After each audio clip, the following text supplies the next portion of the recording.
This video is all about your front forks on your motorcycle.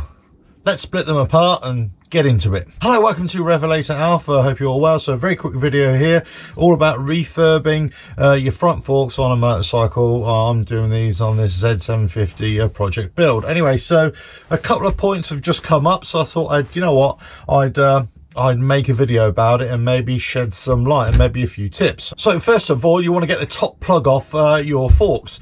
How do you do it? Well, let's face it, you take the whole fork off the bike, and then, well, somehow you've got to undo that. And somehow you've got to grab the fork stanchion, this part here, without damaging anything. Now, you might have a vise, like I have. And there's a little video here as I'm talking along, and basically in the process of trying to grab this, I broke my vise, would you believe? It was very hard to hold on to anyway, and I should have known better. I didn't know what I was thinking. The problem is that I've split apart the whole bike, and it's all in component parts, and much of it came in a box of bits anyway. So what I should have done, and now I've thought about it, I actually put the fork leg back in the yokes and tightened everything back up, and just used the yokes on the bike to stop it turning, so I could just quickly unscrew the top here, like so. There we go. So look, the spring is in there, bish bash bosh, done.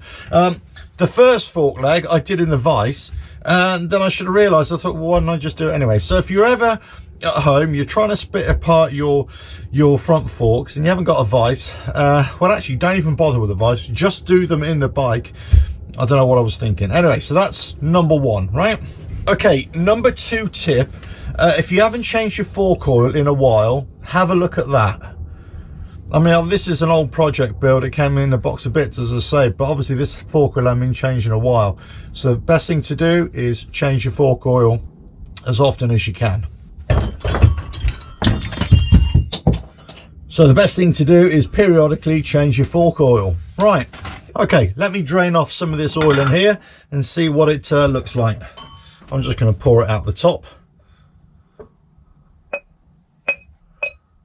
There we go. Look, you can see how horrible and dirty that is. I mean, it's unsurprising, really. I'm not sure how old these forks are, but the bike is from 1982, so, you know, judging by that, it's probably never been changed, you know what I mean? Right, so change your fork oil on a regular basis, right, and make sure the correct amount is in there and all that kind of stuff. Okay, next bit. Right, the fork leg is empty of oil, taken out the spring. You might have noticed, as I say, I've got one already dismantled over there. The thing is, you don't want to mix up the parts. So whatever you do, just do one fork leg first of all, if you're going to split it apart. Then put all the other parts from the other fork leg in a separate container. Just keep everything separate. I mean, it really depends which one of fork legs you have, but some of the components might be individual or specific to a right or a left fork leg as well. So make sure that your parts are completely separate. Okay, so you've taken the fork spring out, you've taken the top plug off, and you've drained it of horrible old oil. The next thing is to separate this stanchion part from the fork leg itself. How are you going to do that? Well, yeah, you're going to take the dust cap off and the fork seal off, but actually to separate it, you're going to have to, there's a damper rod inside, and you're going to have to unscrew this part here. The only problem is that is free to rotate, so you're going to have to apply some pressure onto it. So you put a long tool, something like that, a long rod into there, put some pressure on that damper rod, and then use an impact wrench to zip it out.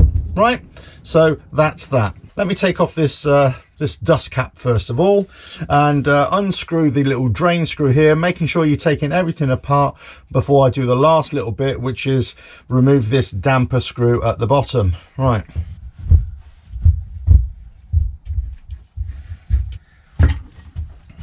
Now, obviously, the older the fork leg, the more crud there might be in there, so it might be a bit difficult to remove. Anyway, that's removed. Now, a lot of these old fork legs, you see, they'll have the fork seal, but they might have some kind of sealant, whatever. Old fork legs, you really don't know who's put what in there to stop them leaking. So, you know, sometimes people put old rags in there, all that kind of stuff. Anyway, get rid of it, and then try and remove whatever you can. The problem is, if people have put rags in there to stop any oil leaks, or like an extra dust cover, that will retain moisture as well. So you've got a circlip, a retaining ring on top of the fork seal, and that rusts it. So the other one there, it was completely rusted. I actually busted it apart. Let's see about this one, but I would imagine it's going to be exactly the same. I mean, really? Actually, it doesn't look too bad.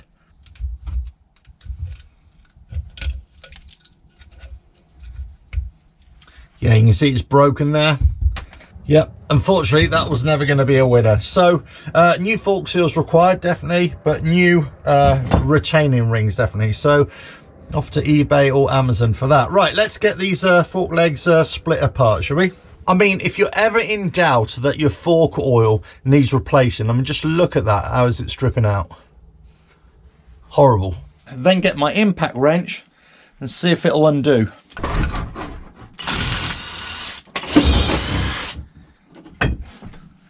Ta-da!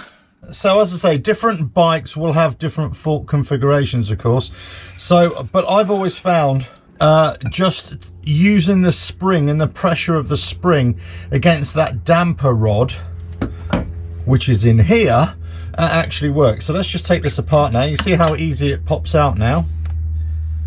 There's the fork bottom, the fork leg. Let me just take out the damper rod, which is that. You can see how horrible that is. But the actual damper rod itself is in good condition. The spring's in good condition. Nothing's broken. It just needs, everything needs a really good clean, and away you go. So that's the whole point about splitting your fork legs apart, I suppose, is to really inspect everything.